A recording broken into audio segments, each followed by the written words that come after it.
Good evening all to the Weekly Huddle. My name is Anup Agrawal. I am an interventional cardiologist at Care Hospital, Hyderabad. I am joined in this session by my colleague and co-host for the Huddle, Dr. Praneeth Kolamuri. He is also an interventional cardiologist at Care Hospital. The Huddle is an audience-level interactive session where we discuss a variety of things, mostly focused around healthcare.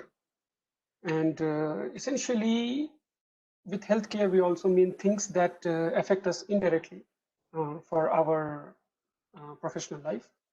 We typically pick up a topic or a case and we keep our discussion around that. And once a while, we do pick up a topic which are not directly clinically oriented, but more lifestyle based, something that we all should know. And today's topic is in line with that. The basic premise of the huddle is to basically get our casual discussion onto a more organized platform like this one.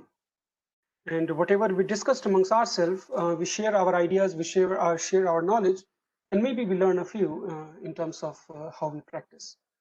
The huddle is hosted every week on Wednesdays at 7:30 p.m. like the one today.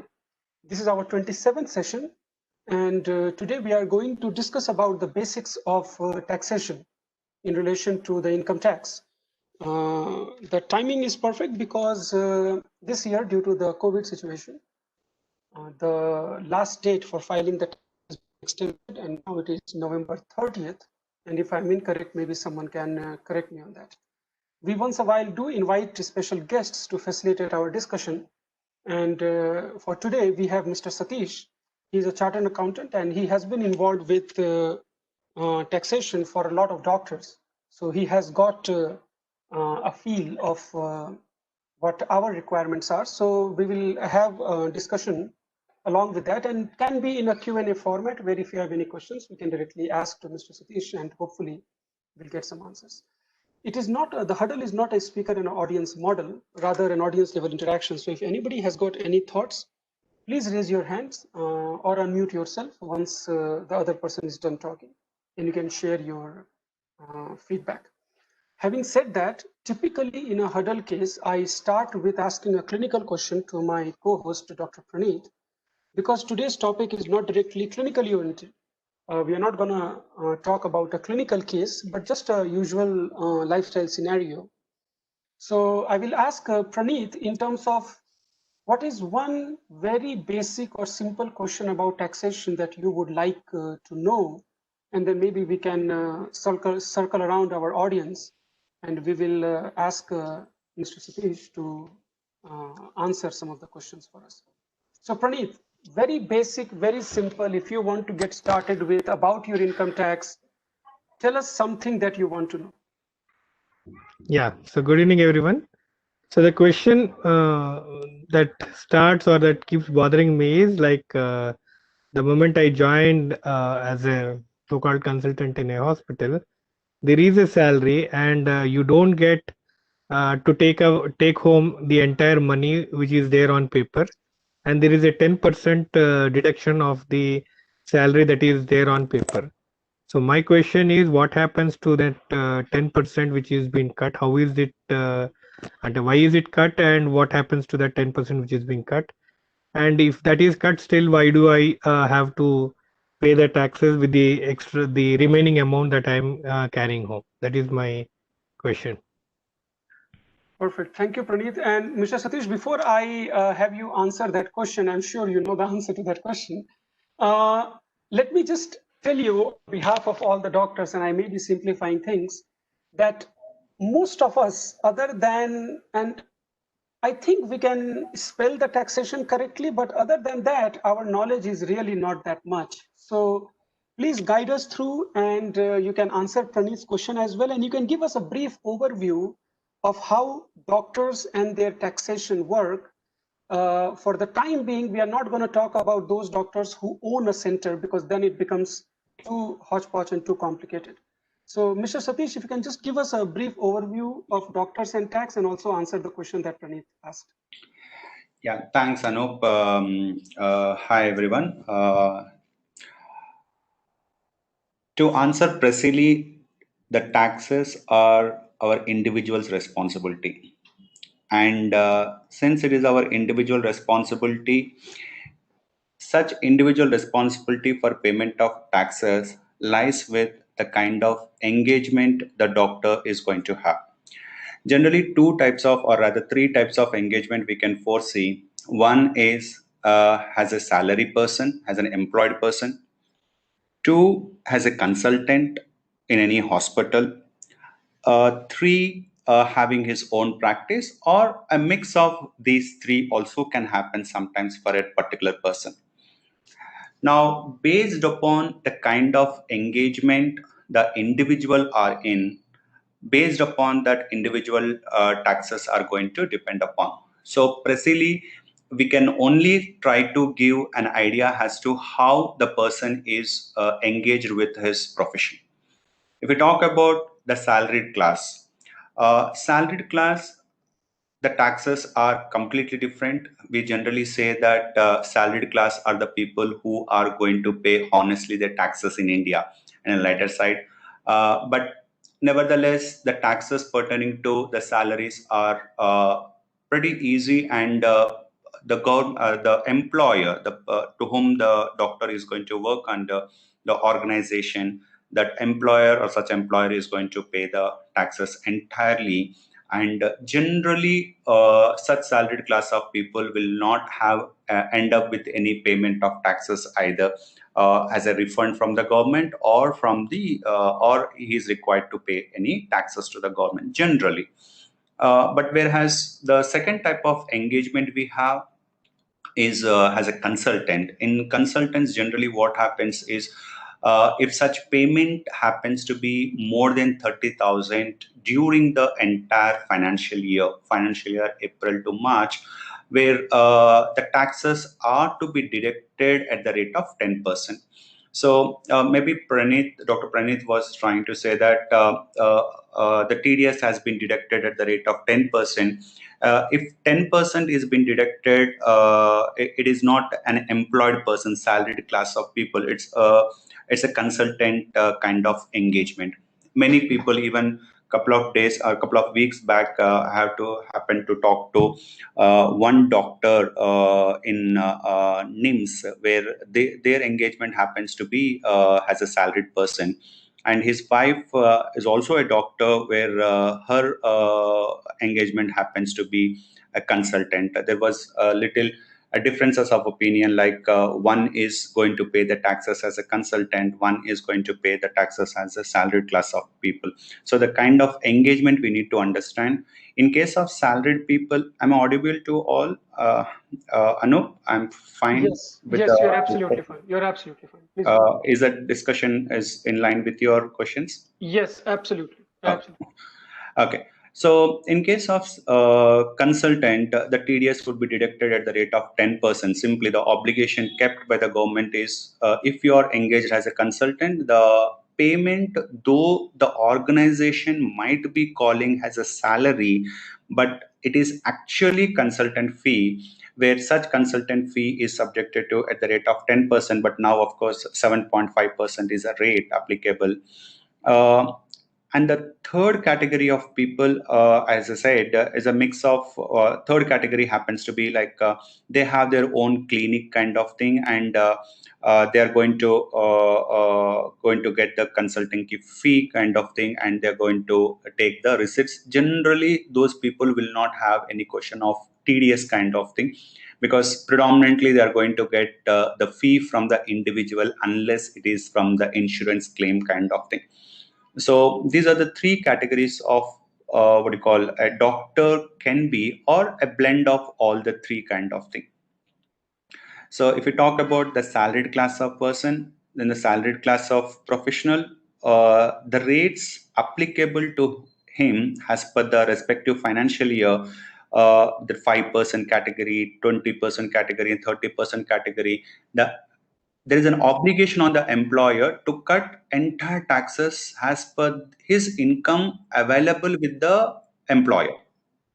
So whatever the salary is being paid on the entire amount, taxes are already been deducted and paid to the government. Hence, there is no separate what you call payment of taxes and all that. But whereas for the consultant, we deduct at the rate of 10%. So, Mr. Satish, there are a lot of follow-up questions, and then I will have audience ask Sure, sir. particular questions that they have. So, to finish up Praneeth's answer, so the 10% TDS that your employer deducts from your salary, Yeah. that gets accounted for your total tax liability towards the end of the year. Is that correct? Strictly speaking, no. The reason being, each individual, based upon his income, the rates of taxes are going to differ. So generally, there is a peak rate of 30%. Now, if your total fee is going to fall on an aggregated basis beyond 10 lakhs kind of thing, then you are liable to pay at the rate of 30%. But generally what happens is your employer, if you are a consultant, then the rate of TDS happens to be only 10%. That means you're paying to the government only 10%, but you're supposed to pay at the rate of 30% depending upon your other computation levels. That is the reason why sometimes we need to pay again, even though your employer has deducted the taxes. Sometimes with the tax planning we do, we generally get some portion as a refund from the government, depending upon the tax planning we do. Perfect. So it's At the year end. So it's something like this. If towards the end of the year, if my 10% over a year accounts to, let's say, 1 lakh rupees and my total tax liability is 1 lakh rupees, then I really don't pay anything to the government anymore. But if my total tax liability is more than 1 lakh and only 1 lakh has been deducted as a TDS, then whatever is the difference, that's what I pay to the government, correct?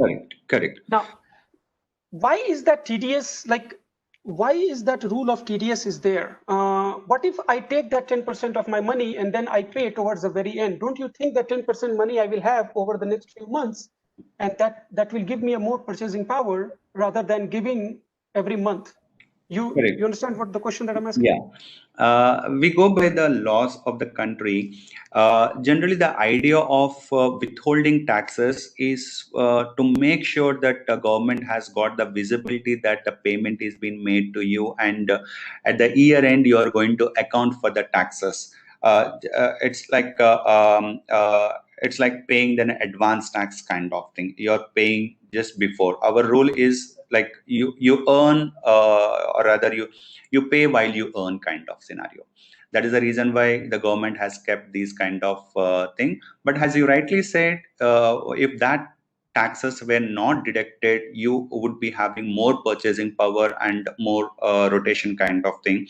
But generally, we into the profession, we know our country obligation and we are going to make the payment of taxes. But country at large, people may not be perfect enough to pay such taxes. That is the reason why the government has made applicable of this taxes at source, which is nothing but called withholding taxes, and it is also called as pay as you earn. It has got a dual effect, like benefit kind of thing. Government is making revenue as and when you people are earning. And second most important is also at the year end, if that such payment are huge, maybe the whole year you earn money, people spend that money, and at the time of payment of taxes, you may not have that kind of money on hand. Thereby, you will be having some cash flow problems to make the payment of taxes. That is the reason why the government has initiated such type of things as such.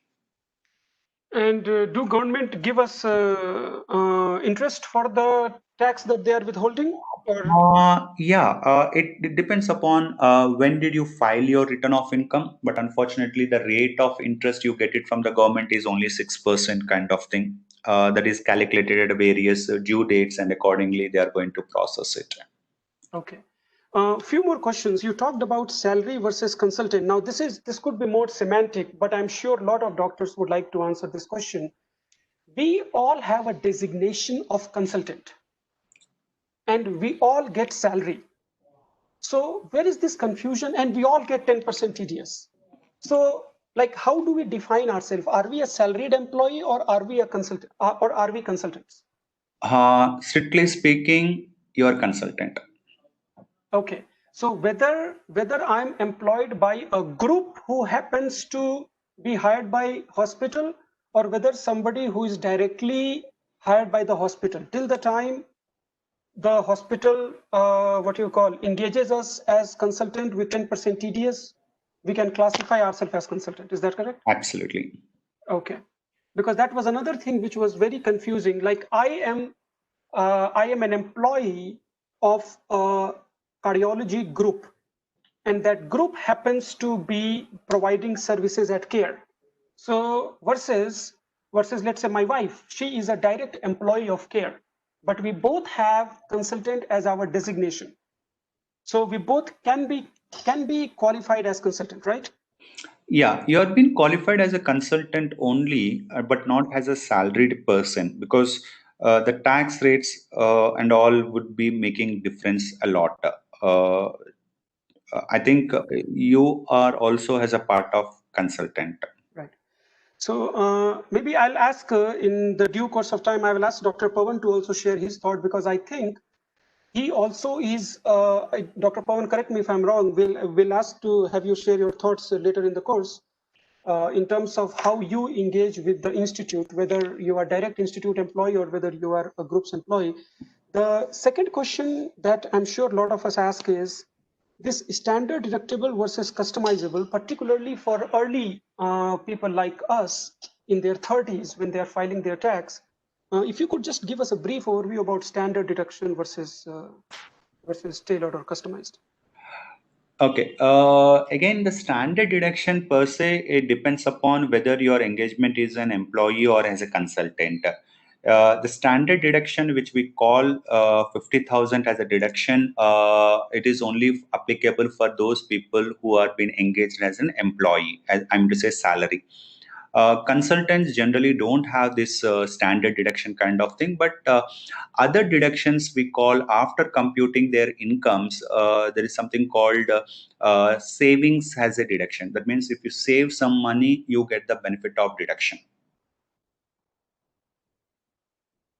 That which is nothing but popularly called as ATC deduction, pay the LIC premium. People call saying that you pay the premium, you get the tax benefit kind of thing.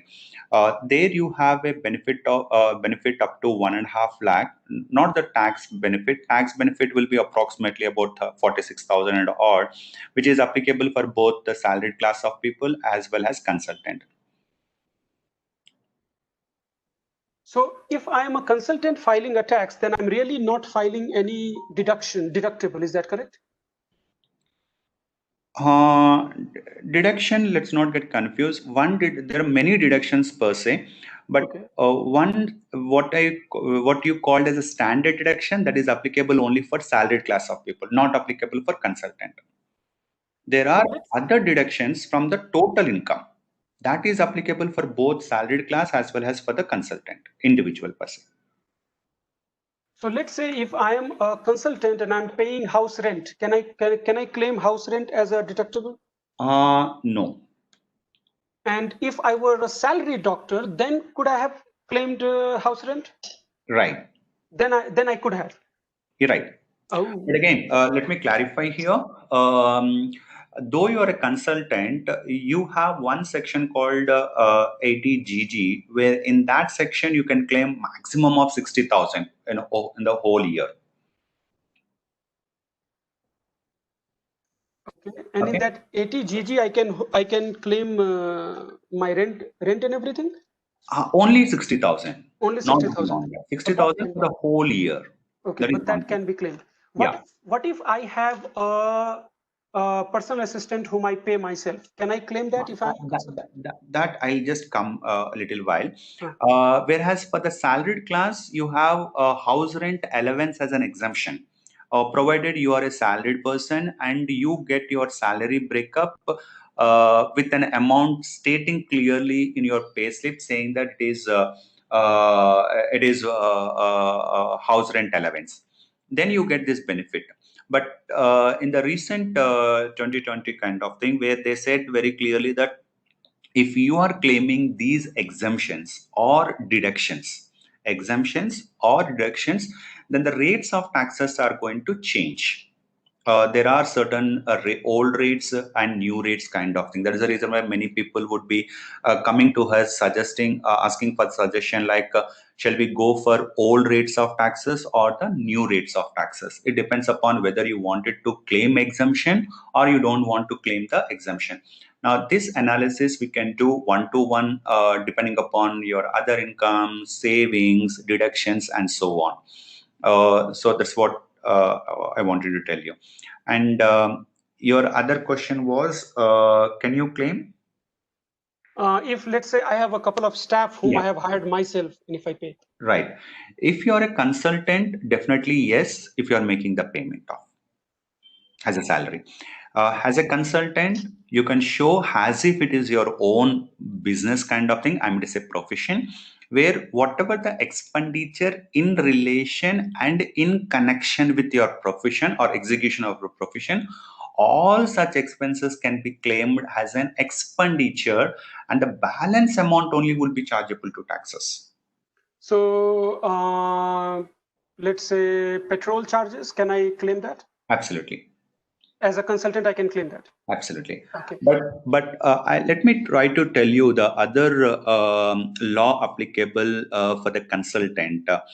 If your aggregate of your income, if you are a consultant, I'm not talking about salaried class of people, because the whole tax burden is being taken care by the employer.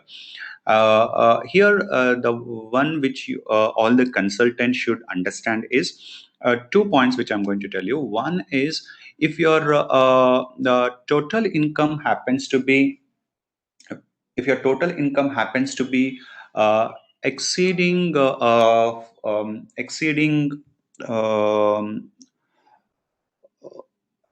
exceeding 2.5 lakhs, your gross receipts are going to exceed 2.5 lakhs. For you, all the consultants, it is mandatory to maintain your books of accounts. Books of accounts like your cash book, bank book, ledger, like a traditional accountant in electronic form, rather you can maintain. On top of it, the law also prescribes that you have to maintain 2 more records. The one is called daily stock account in a prescribed form called 3C, and what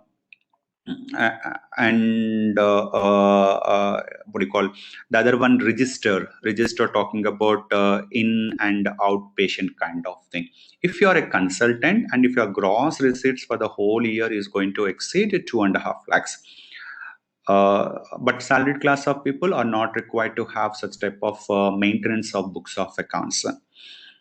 Here, the second point, I can say, though this we call it as a disadvantage, because you all people would be getting the consultancy fee, and obviously, if it is obviously it is going to exceed 2.5 lakhs per annum, and obviously you are required to maintain books of accounts. But the good part pertaining to the doctors, or rather management consultants and all these people, is without showing all these expenses, there's something called presumptive taxation. You presume that this is what is your income, irrespective of your expenditure. The government doesn't want to ask how did you spend your money, the total consulting fee, whether you paid salary, whether you paid stipend, whether you incurred for petrol, telephone, any other expenditure you incur. We don't care for whether you are maintaining books of accounts, like such as sales register, I mean to say revenue register, purchase register, bill book, cash book, and all those things. We don't ask if you are going to make the payment of your taxes under this presumptive section. This presumptive section says you that if your total consulting fee during the year, if does not exceed 50 lakhs, in the whole year, your consulting fee does not exceed 50 lakhs, then you can opt for this presumptive income section, where under presumptive income section, they simply say that whatever the receipts you got, on 50%, we will allow you as a straightaway expenditure. We don't ask you any questions pertaining to 50%. But on the balance 50%, you are required to pay the taxes. So in such cases, you don't require to maintain books of accounts, one. Two, you need not book your salaries. You don't require to keep track your petrol bills. You don't require to keep your telephone expenditure or any other expenditure in connection with the business. So if I have to translate it in plain English, Sure. if my salary is less than 50 lakhs per year, Not salary, correction. exactly, as my consultation fee, if it is less than 50 lakhs per year, and if I go for presumptive taxation, then 50% of my consultant fee can be waived off as non-tax liable income. Is that correct? Correct. For that, I don't have to submit any bills. I don't have to do anything. But if I go for presumptive taxation, then I cannot claim that extra receipt that you are telling me about. Right. No expenditure. Okay. Any expenditure incurred in connection with. And you're also not required to maintain any books of accounts also. That's the biggest thing. Right. But however, if you are going to show by maintaining books of accounts, if you are going to show less than 50%, then you're required to get your books of accounts audited by the chartered accountant. Right. I'm just going to read some of the questions that audience has asked, and then I invite anybody else, if they have any questions, they can either type or they can raise their hand. So one of the question is, a total limit of 1.5 lakhs, insurance, under savings and everything about 80C, not covered in tax. What does that mean? Will you answer that question, that 1.5 lakh, that is not your tax liability benefit, that is your total liability goes down by about 46,000 for that 1.5 lakh for which you don't pay tax. Is that correct, Mr. Satish? Correct. And how can I make it more than 1.5 lakh? What if I want to do something that I want 2.5 lakhs? How can I do that? You have other benefits of deductions. Maybe we can take that route as a benefit of deduction. One we call as a national pension scheme. That is one thing which we can go for additional 50,000, and of course, popularly called as medical insurance. We can go up to 25,000. So national pension scheme will give us additional 50,000, right? And health insurance will give us additional 25,000. Correct. So, okay. There are different sections. Under 80C, the maximum limit happens to be, which law provides for, only 1.5 lakh. Now, once a while we do hear that, you donate to this organization and that will be tax exempt. Does that also come under 80C, or that's a different subset? That's a different section, which is called 80G. Okay. There are three different layers which we need to understand as far as 80G is concerned, which is nothing but donations. People say 100% benefit of reduction. It is not. Generally, there are about 22 different types of government holding charitable funds. Only if you are contributing to such charitable trust or fund, you get that benefit of 100%. That means you pay 10,000 rupees, you can straight away deduct that 10,000 rupees. But if you are making payment to certain other non-government funds, charitable institutions, you will not get that. You will be getting 50% of that, but subjected to certain other calculations as well. Depending upon the total income of that person, the amount of exemption is going to change. And in the national pension scheme, whatever it is, if I understand it correctly, whatever money I invest in my pension, I will get 50,000 per year of that as a tax benefit. Is that correct? 50,000, but again subjected to your total income. They are going to calculate 10% of your adjusted total income and all that, and based upon that you will be getting the benefit, but maximum would be restricted to 50,000. 50,000. Okay. I'm gonna just read through other questions. How much insurance can we claim for tax deduction? I think that you answered. That is 25,000 per year. 1 second. That is medical insurance. Okay. Normal life insurance you can claim up to 1.5 lakh again. Life insurance I can claim up to 1.5 lakh. 1.5 lakh. But again, let me tell you, in 80C there are about 15 to 20 kind of investment savings. Very popularly is only LIC kind of thing or any insurance policies. But you have varieties of investments which you can make it, and you get the benefit of deduction. Predominantly people go with LIC, or of course the private insurance policies as well. But people can also make a note saying that even if you are paying your children educational fee, that will also qualify for your benefit of deduction under 80C. but of course maximum of 1.5 lakh. Maybe you said that you are in early ages of 30s, and so you can also go for investments in equity linked saving schemes, which is linked with the market, and thereby insurance protection is also been covered, where 3 years lock-in period would be there for such type of schemes. You get that benefit of deduction within the 1.5 lakh itself. And by any chance, if you guys are purchasing any house property, the stamp duty paid on such house property can also be claimed as a benefit of deduction. Many people don't know this. Of course, they would be having other LIC policies and all that to cover 1.5 lakh. But rather, if by any chance in that year, if you have not taken any policies, but you have purchased a house property, the stamp duty paid on that can also be taken as a benefit of deduction.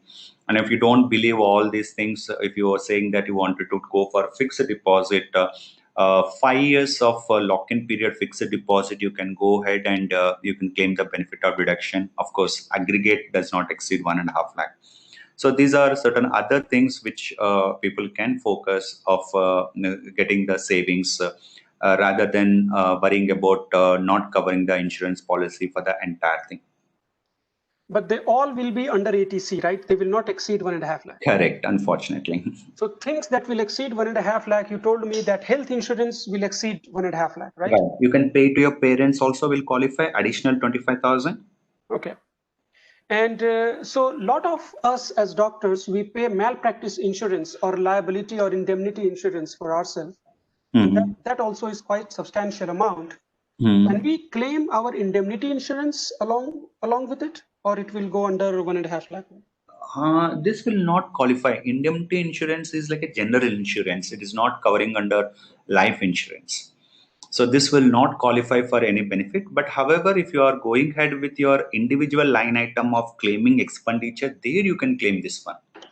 Right? If you are not going for presumptive income, but you wanted to have your what you call profit and loss account kind of thing, income and expenditure kind of thing, then you can claim this indemnity insurance policy as an expenditure. Another question that popped up is, will I be at loss if I'm receiving Form 16A instead of Form 16 from my employer? The difference between no, in fact, I would, you should be very happy you're not receiving Form 16 and you're receiving 16A because you're a consultant. By any chance, if your total receipts are less than 50 lakhs, then obviously you can claim 50% of that amount as an expenditure and you can still pay taxes only on 25 lakhs. By any chance, if you are an employee, on the entire 50 lakhs, you need to pay the taxes. Of course, certain benefit of exemptions and deductions. So to understand, 16A is for consultant, 16 is for salaried, right? Right. So we all should be getting 16A, on which 50% we can go for presumptive taxation. Right. Another question that comes is loss in terms of any need to pay more tax by virtue of inability to claim many deductions from my income. Dr. Manoj Arvind, I don't think I understand your question. I'm going to ask you if you could unmute yourself in the next few minutes. And if you could just ask that question. Can the rule of presumptive income of 50% be applicable to employees receiving salary from Form 16A? Yes, I think you answered, Mr. Satish, you answered that question. Dr. Anup? Yes, Dr. Manoj. The three questions were linked to each other, actually. Dr. Manoj, if you could just ask your question all together and maybe we can discuss on that. So Dr. Manoj, if you could just say. Yeah, being a actually contractual employee in a medical college, I was receiving Form 16A, which doesn't have Part B of the Form 16. Usually we are used to receive as employer. So which has the standard deductions like HRA, PF, and other travel allowances, etc., which employees usually get in Form 16. So that's why I was worried whether Form 16A brings in any loss in terms of deductions. So that question of yours, Dr. Manoj, is answered that in fact 16A allows you to get better deduction than the 16. Yes. Thank you, Satish, sir. Yeah. Thank you. One of the other question is, does taking home loans help us in taxation? How does home loan help, Mr. Satish, if you could answer that? Home loans, two ways you can benefit of deduction as far as the taxes are concerned. One, as we are trying to discuss about ATC little while ago, in that 1.5 lakh, if you are taking a home loan and if you are paying EMI, equated monthly installment, whatever the number, in that there are two components. One is towards your principal component, other one is an interest component. Now, the principal component, whatever it is there, that can be claimed as a benefit of deduction still under ATC within the limit of 1.5 lakh. Now, as far as interest is concerned, it depends upon whether you are occupying it for yourself or are you letted out this house property for anyone. In either of the cases, you can claim this interest as a benefit of deduction under a separate head called income from house property. If I just give you brief about the computation in income tax, the totally 5 heads of income, all your incomes can be classified into 5 categories basically. One category is called income from salary. Another second category happens to be income from house property.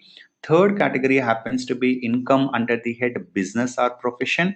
Fourth category happens to be your capital gains if you have any capital asset and if you sell such assets, and if you derive gain or loss, then that should be computed under that category called income from capital gain. And fifth category happens to be income from other sources. Now, housing loan per se, if you are self-occupying the property, then the interest paid on such property can be claimed as a benefit of deduction under section 24 A rather, sorry, B, small letter B, which you can claim it as a benefit of deduction. Now, assuming you are self-occupied, obviously you will not have any income. Then to the extent of this interest paid, that means in a net of this category, you will have a loss to the extent of interest paid, but a maximum restricted to 2 lakhs. Though you have paid an interest of 2.5 lakhs, but you can claim only interest of 2 lakhs. If you have paid during the year interest of 1.5 lakh, you can claim only 1.5 lakh as a deduction. This loss from house property can be adjusted against your other incomes such as your business income and so on, salaried income and so on. This is one set. The second part is where you have purchased the house property, you have taken the loan, but you have letted out this house property to someone. The rent what you are going to receive during the year or to be receivable during the year will be accounted as your income again, and that has got certain benefit of deductions as standard deduction and so on. And this interest component, you can claim it as a benefit of deduction, but the loss under this category of income from house property shall not exceed 2 lakhs. And what if you're paying EMI interest on a house property which is already under construction, so not occupied by anybody? That you can claim? No. Here we need to understand that we need to have that occupancy certificate. From the year in which since you said under construction, that is the reason why I'm using the word called occupancy certificate. If you got an occupancy certificate, only from that year you are eligible to claim this interest. Now, your next question would be, what happens if it is been taken the loan under construction, when the property is under construction? Then during that period, whatever the interest component is there, the year in which the occupancy certificate has been received, in that year, the aggregate of interest paid during the under construction period will be, of course, allowed in 5 equal installments. So if you say, let's say, for example, you pay total interest prior to completion of the construction, then that amount of 1 lakh would be divided in 5 times. I mean, it's a 5 years, 20,000, 20,000, 20,000 kind of thing. But remember, the aggregate of all this interest component under this category called income from house property shall not exceed 2 lakhs. Perfect, that makes sense.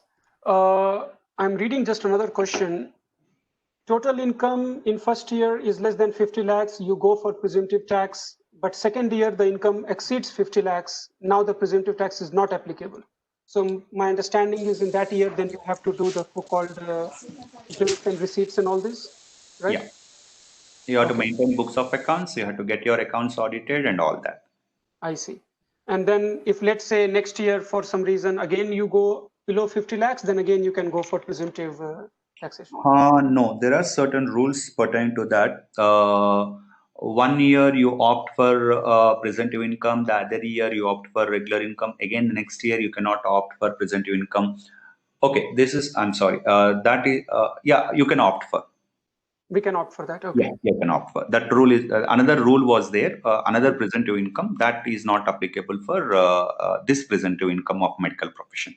So is it fair for you to say that if possible, staying under a salary bracket of or fee bracket of less than 50 lakh will help us getting that presumptive tax? Or if you exceed more than 50, then you can always submit some other bills? Like how does the tax benefit help crossing that 50 mark versus staying under? No, I did not get you, Anu. So if this year let's say I earn 45 lakhs and next year I am expected to earn 52 lakhs.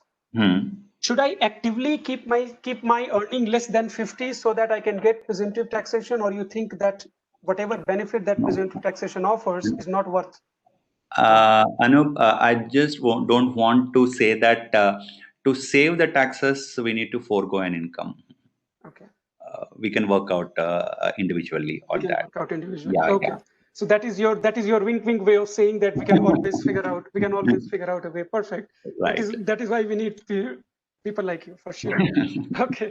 Other question that comes is, good evening. Can the presumptive tax be paid on the salary paid to me in the form of 16A along with consultant fee, free from outpatient clinic and other sources of incomes like agriculture, rent, share markets, etc.? I think I know the answer, but Mr. Satish, if you could answer this. So there is a consultant who gets some money from 16A, then gets other money from outpatient clinics and from other sources of income like agriculture, rent, share markets, and all this. The entire aggregate being less than 50, can he still go for presumptive taxation? We need to segregate these incomes. As I just was trying to tell you that we have 5 categories of income. In this, the consulting fee, what you are receiving under Form 16 is fine, which will be computed under the head business or profession.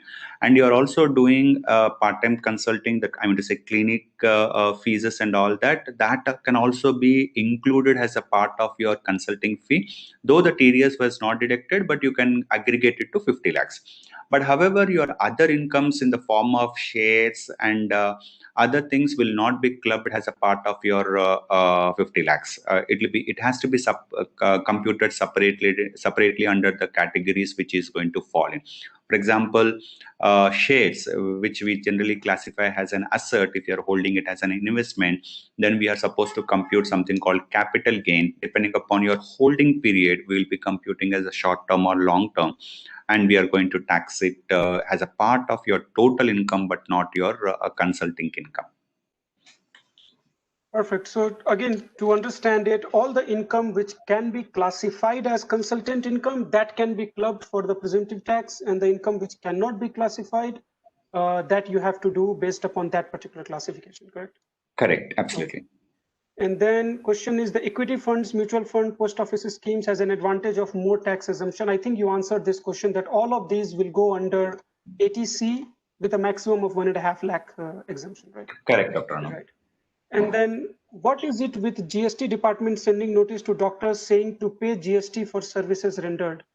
I don't know if that GST and income tax, is GST and income tax related in any form, Mr. Satish? No, I think it comes as, not I think, it is a part of taxes. See, as our country, we have 2 different categories of taxes. One is called direct taxes, the other one is called indirect taxes. So GST falls under indirect taxes. Maybe if time permits, we can go ahead and discuss on GST part. But if you wanted to have a separate session, maybe sometime when it is convenient to you all and me, we can have a GST discussion on that. Perfect. The other question is, presumptive taxation, can we claim ATC and other deduction benefits? So I think the answer to that is yes, we can claim ATC, and then we can claim some of the other things very specific that we mentioned. And Mr. Satish, please correct me if I'm wrong. I have made some notes here. You said national pension scheme we can claim on the top of ATC. and health insurance of 25,000 we can claim on the top of it, and whatever donations we make to the charitable organization which are registered by the government, that we can do, and that's pretty much about it. Is that right? Rent also we can claim under 80 GG, but a maximum of 60,000. Rent we can claim under 80 GG with the maximum of 60,000. Perfect. All right.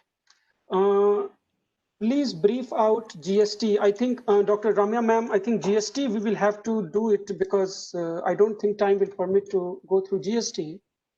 So one of the question here is, I heard that if you consult a good CA, he may help you to get back your TDS. Is that true?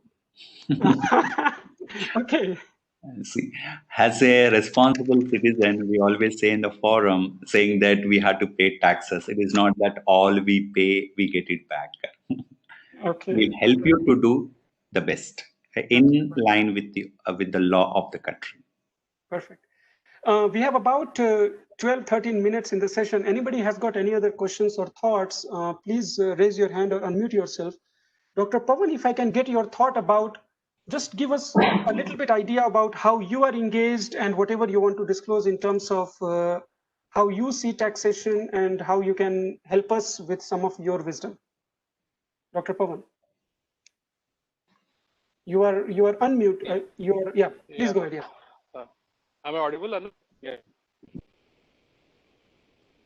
Yes, you are audible, Mr. Dr. Pawan, please.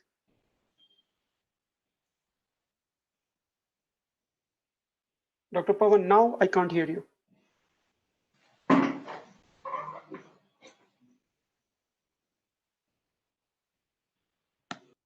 Dr. Pawan, I'm not able to hear you now. Okay, so let me move on. One of the questions that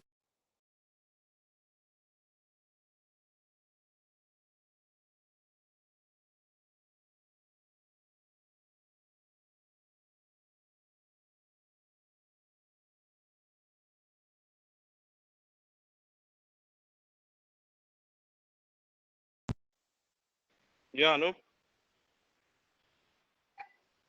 Hello? Yeah, Dr. Pawan, we can hear you now. Please go ahead. Connected. So basically, so I'm also as a consultant here. Most of the times what happens is either you are in a group or as a consultant. If you have like Satish said, if you are an employee, you have some kind of benefits, in the sense employee benefits. You are an employee, so you will have some benefits from the company. So you may have something like travel allowance, you may have some home rent allowance, you may have other food, sometimes food coupon, lunches. All these things can be claimed as your expenses as an employee, which are benefits given by the employer. But the problem here is that you would have to straight away pay 30% or whatever taxes or whatever salary, when you can deduct all these salary, HRA, and other things. But as a consultant, let's say, if you're not like an employee but a freelancer, so in that sense, what happens is you can show some sort of things for yours. For example, as a doctor, we keep going to CMEs, we go buy journals, publications, all those things you can claim as expenses, and you show this. You show actually like an individual businessman. So basically, you are showing as a professional, and you are showing that it is as a professional fee. And in that process, you end up saying this is your amount of expenditure that you are spending for improving your own professional abilities. So in that process, you can use them as a deductible. In the sense, they are basically an expenditures. So you can show them up and say that I am making only this much profit as a professional, and then pay that. So that will come down from that 30% that you would straight away pay as a salaried employee. It may come to 22 to 25%. So that may come down. So that is a little advantageous in that front. But again, like the chartered accountant said, you have to do the bookkeeping. Presumptive tax, yes, you can pay, but if let's say if you are earning 40 lakhs per annum, you straight away have to pay tax for 20 lakhs. So that's again, if you are earning near to the 50 lakh bracket, that again is a little, you are going to end up paying more. If you are, I think somewhere between around 25 or 20 less than 20 per annum, then probably that will be helpful paying presumptive tax if you don't want to do all the bookkeeping. But if you're near to the 50 lakh bracket, then you would end up paying more with presumptive tax. But you will have the freedom of not going to bookkeeping, ledger account and stuff. Thank you, Dr. Pawan, for sharing that thought. There's a funny thing that's going on, because most of the GST, what I asked the question is because the GST and the revenue department doesn't really doesn't understand the fact that you are a doctor. It thinks that you are like any other businessman, the way you file taxes as a professional, as a consultant. So they do not really understand the services part that you say, and you are earning money for services that you are rendered. So they think that you are any other business guy, and you're not paid GST. They'll send you notices saying that you have to pay GST. So this is something happening. Some doctors have kept on receiving this GST for erstwhile years when GST was there. So they tend to send them from that department. So funny thing. So that was the question that I kind of put it. I see. Okay. Thank you so much, Dr. Pawan. Anybody else has got any other questions? They can please feel free to unmute themselves and ask, or they can type in the chat box. One of the questions which is asked in the chat box is, do we need to keep the bills of all the consultation outpatient bills if we are not going for presumptive taxation? And the answer is yes. Mr. Satish, do we need like a professional? Do we need to hire a professional guy to do all these bill keeping, or we just do it on an Excel spreadsheet? Like, is there a counter check? Do we have to keep all the receipts with us? Strictly speaking, the law requires to maintain the proper books of accounts kind of thing, double entry system we call it in the language of accounting. So we required basically if we are not falling under presumptive income. So if I'm not doing presumptive, and if let's say I claim for my petrol charges, then I have to keep the petrol bills as well? 100%.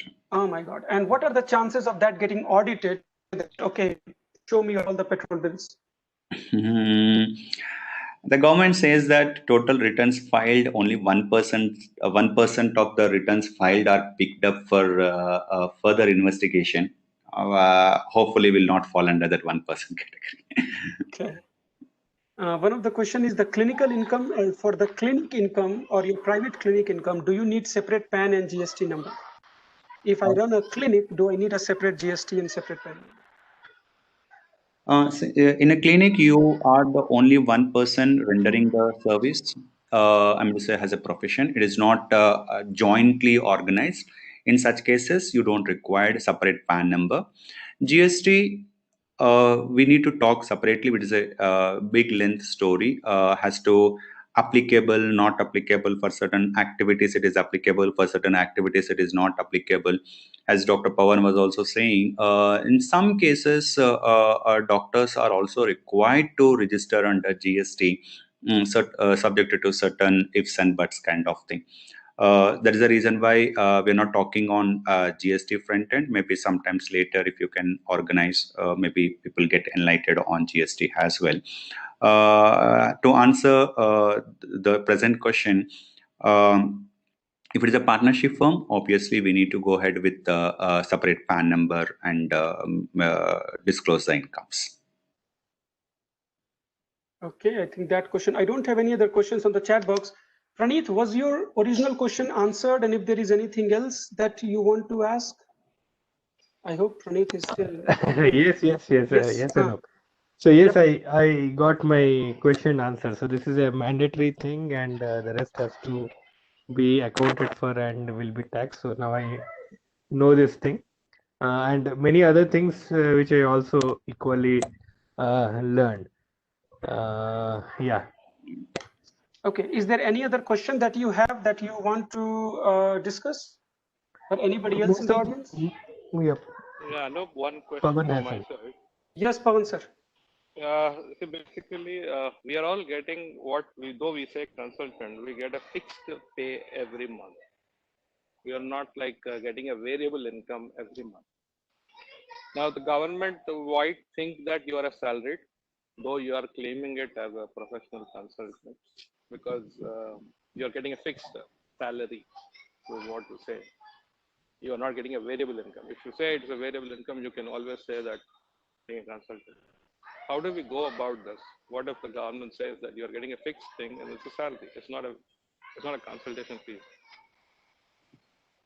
Mr. Satish, could you answer that? I think this is going to be a legal challenge. It should not be a problem. Actually, it all depends upon the terms of agreement you are engaged with any hospital or a person. The kind of agreements you enter, yes, based upon that, we can classify whether you are a consultant or an employee. And I hope that now at this time, we probably should look back into our rules of engagement to make sure that something of that order is mentioned, so that at least, Mr. Satish, let me ask you a question, and you may not need to disclose any names or anything. In any corporate hospital, do you have any consultant whom you are filing tax as a salaried employee? No. No. Predominantly the consultant only. But recently, and NIMS, it's a government organization. In that, they are not being paid as a consultant, but paid as a salaried. Only government and organizations will be getting as a salaried rather than consultant. One of the questions that come is, can you please share Satish sir's office contact detail? That I will do, Dr. Ramya, I'll do it offline to you. Or in fact, I can just message you right now. If there is no other question, I'm just going to invite. One more. I just wanted your opinion about how it is with taxation in the US, so that we can all be happy that we are just paying 30 or 20%. So US taxation, in my opinion, based upon what I was paying, I was certainly paying more as a part of income tax in US than what I'm paying in India. The difference is in US, we are paying far less indirect taxation. My total tax, the total money that I give to government in the last 3 years, what I have seen is far more as a percentage of my income than what I give it to US government. Take petrol, for example, or take GST, for example. I remember early on when GST was enrolled, to certain products, we were even paying 28% GST. So overall, I think I'm paying far more to government than what I was paying in US. Mr. Satish, do you think that statement holds any truth, or that is just my experience? Yeah, we also do US taxation from India itself. We have a separate engagement altogether on that, where we see the rates of taxes in US are less when compared to our India. So obviously, we are going to pay less amount of taxes there. And how about indirect taxation? Do you think that is something in India we are paying far more than that in US? Yeah. But the problem in US kind of country is we have federal tax, you have a state tax as well as city tax, depending upon in which location you are in. Accordingly, your taxes are going to change. But their indirect taxes are very less. Okay, perfect. Like I was in the earning bracket of a resident, and I was certainly paying far more percentage of my income in US than what I'm paying right now as a percentage of income as a consultant, where on a proportional basis, I am earning more in India than in US. Of course, you can't take dollar to rupee conversion, because in that way, I may still be earning more in US as a resident than as a consultant in India. But if probably you are on a salary bracket over there.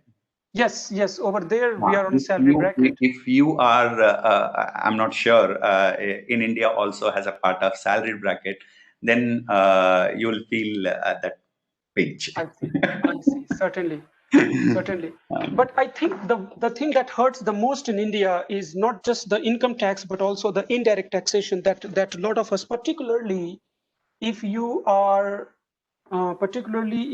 are availing some of the what in India you would consider as a premium or a luxury product, then like going to work using a car, I would consider it as a luxury product. Then you end up paying far more to the government as compared to in US, where the petrol literally you are paying peanuts to the government, and so on and so forth.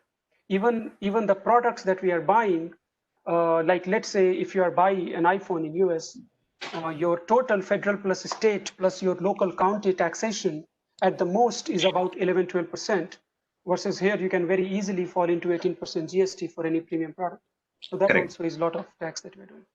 If nobody has any other questions, I'm just going to invite thoughts and suggestions from Dr. Somaraju. Dr. Somaraju is, he needs no introduction. He's one of the most senior most cardiologists. Somaraju, sir, you heard Anup, I listened to all this. I have to tell you, I'll just tell you, one of the most intelligent people ever lived in the history of, say taxing and other things is, he said something very interesting. And you know what he said?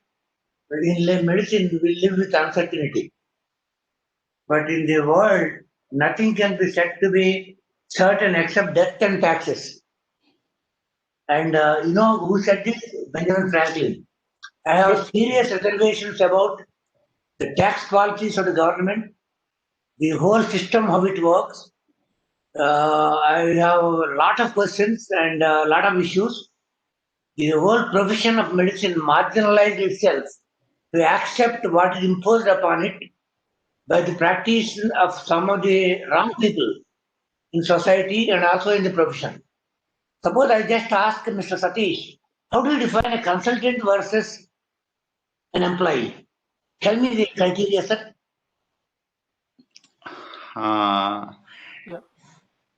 It depends upon terms of agreement, sir. No. I'll tell you. We are dealing with, again, I'll answer this. Sir. You are dealing with the whole system, Sir. right? From politicians, bureaucrats, lawyers, justices, and tax practitioners who are imposed upon us. They have no domain knowledge of medicine, how doctors work, how doctors have to make a living. When you say a consultant, he is not full-time employee. He can give opinion anywhere and make money. When somebody is a full-time employee, doesn't have any other source of income, you call him a consultant and put taxes on him, is absolute misunderstanding of the whole system.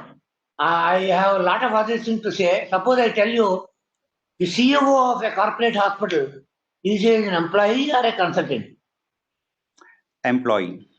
Yes. You know how much they make? How much money they make back and front? And then, Anup,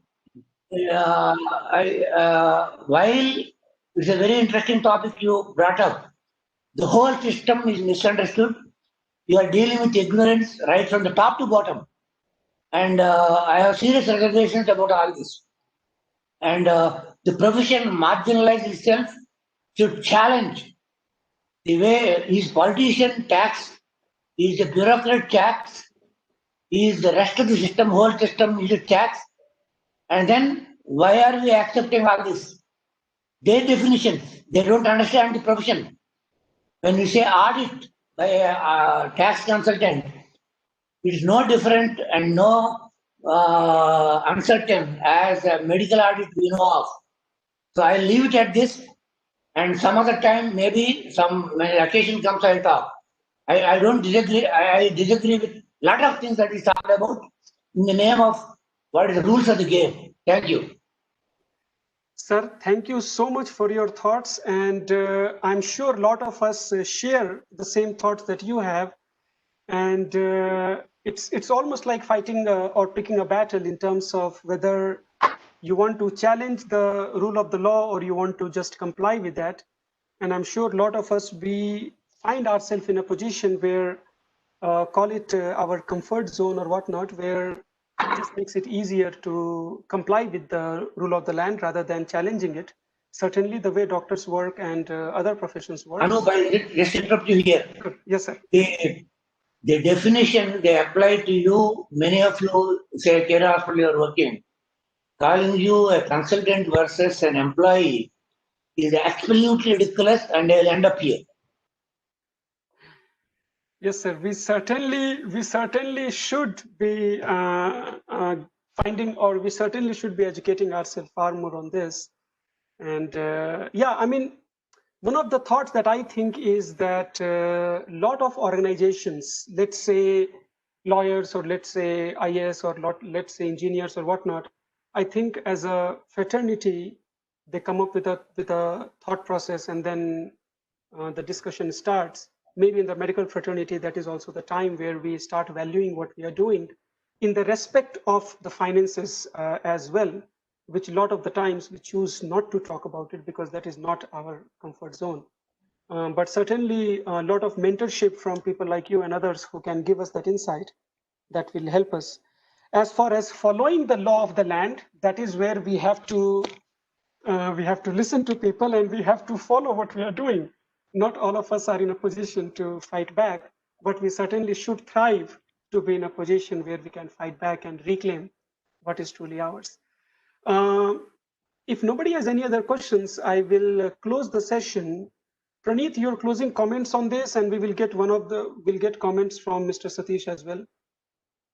Yeah, so firstly, thank you, Mr. Satish, for spending your time and patiently answering all our questions. Most of them probably look pretty simple, but this is how we are financially illiterate, if you have to speak. But yes, it is a start that we learn few things, and probably we learn step by step, know these things, and we'll definitely will be needing help from people like you to know these things more and be aware of what's going around. Thank you everyone for having an active discussion. Mr. Satish, I don't know if you have ever been part of this kind of discussion. If you could just share your thoughts about how this audio discussion works and how we can seek your help or your advice in the future if we need to. Sure, Anup. I've been talking to various forums, including I take up classes for chartered accountants. So it's not completely new to me, where I talk to the builders, real estate sector, I talk to the other software divisions, and of course, talking to all the doctors at a time, about 20-25 people. It was a great pleasure to me to talking to you all and getting introduced myself as a chartered accountant. And I hope I did my part awaiting to the law of the country. And hopefully you all have got some sort of clarity. Furthermore, maybe you can talk to Anup to discuss on one-to-one if required. Maybe I end up there. And Mr. Satish, what is the best way for people to contact you in case if they do phone, email, what works better for you? Yeah, we are into the business or rather profession. It's good to reach out anytime, anyway. But definitely I'll call back or I respond to the email or a WhatsApp message little while later or other. Definitely you can reach out to me. I would Perfect. be Thank glad you. to help you all. Perfect. Thank you, Mr. Satish, for joining. And for anybody else, if they need to contact Mr. Satish, just shoot out to me. Send me your email address. I will share with you. Just to take a point that I'm into this profession from last 13 years. So decently kind of thing. It is not that kind of thing. So that's the reason why I'm just trying to tell you. Perfect. Thank you so much. And thank you everybody for attending today's session.